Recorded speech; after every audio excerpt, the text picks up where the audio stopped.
Hi, I'm Dachel, and I wrote the book, The Big Autism Cover-Up, How and Why the Media is Lying to the American Public.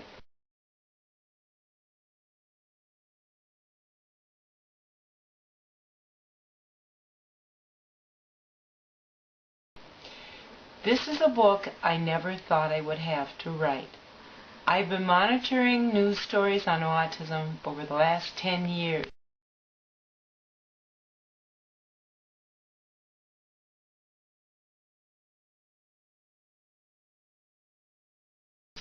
And I honestly thought that at some point the media would wake up to how serious this was, and they would honestly and thoroughly investigate it and report on it.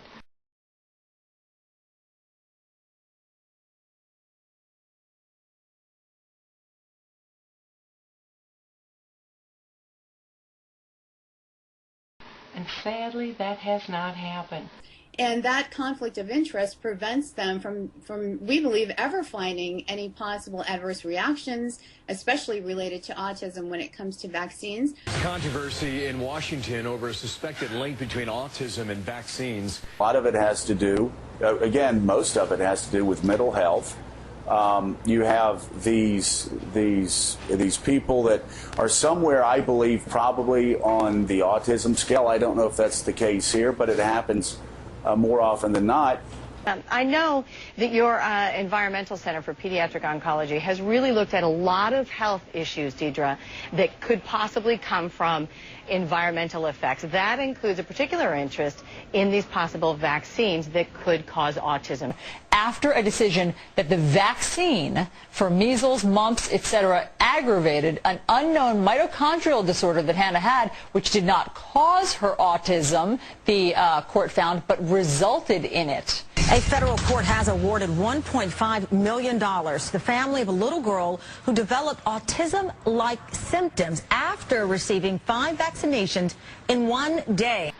Instead, the media treats autism as a medical curiosity we have all the time in the world to figure out, never as a crisis.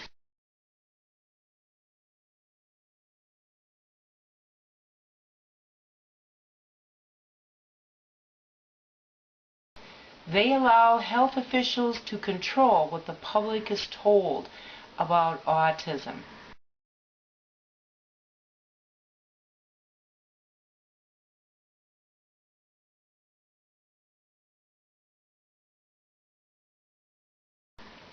And in my book, I look at a number of the really critical events over the last 10 years.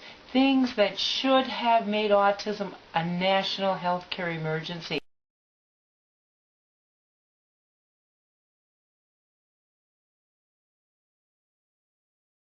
That should have been front page stories.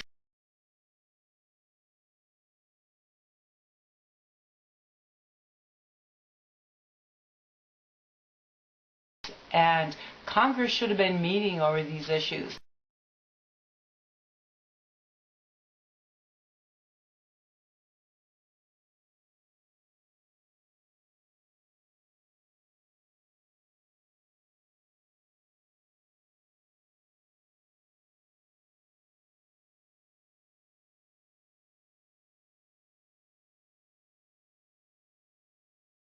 Instead, they were covered up, they were trivialized, or they were ignored completely.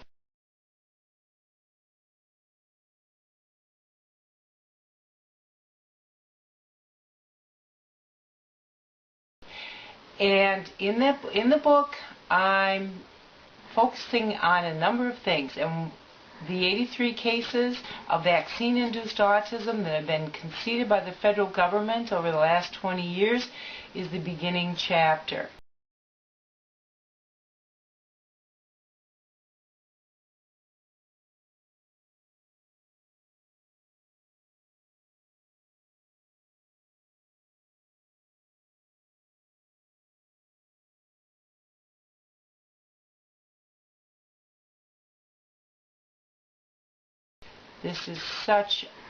It was such a landmark thing, and it was only reported on by Fox News.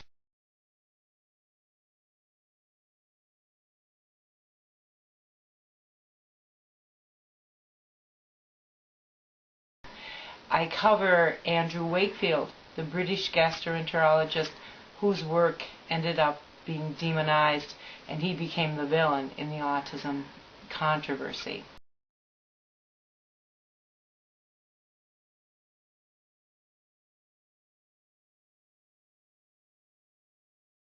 I cover Hannah Poling, the announcement in 2008 that a Georgia girl who had her case of vaccine-induced autism conceded by medical experts at HHS.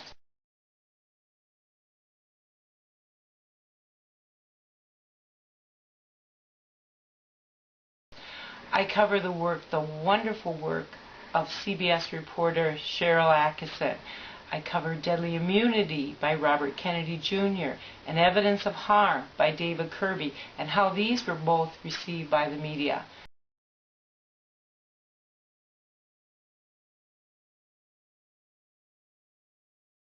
In my book is The Greater Good, the wonderful film that has been seen now by over 5 million people worldwide. And also in there is the work by Generation Rescue and the National Vaccine Information Center.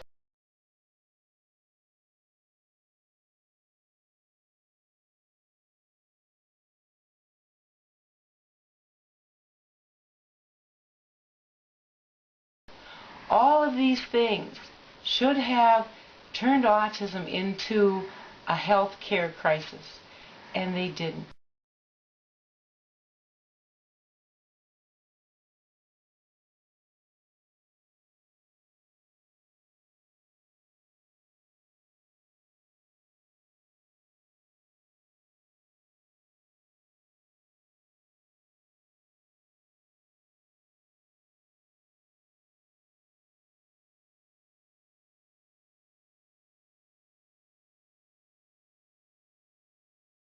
And I report on how the media manipulated these events and covered them up.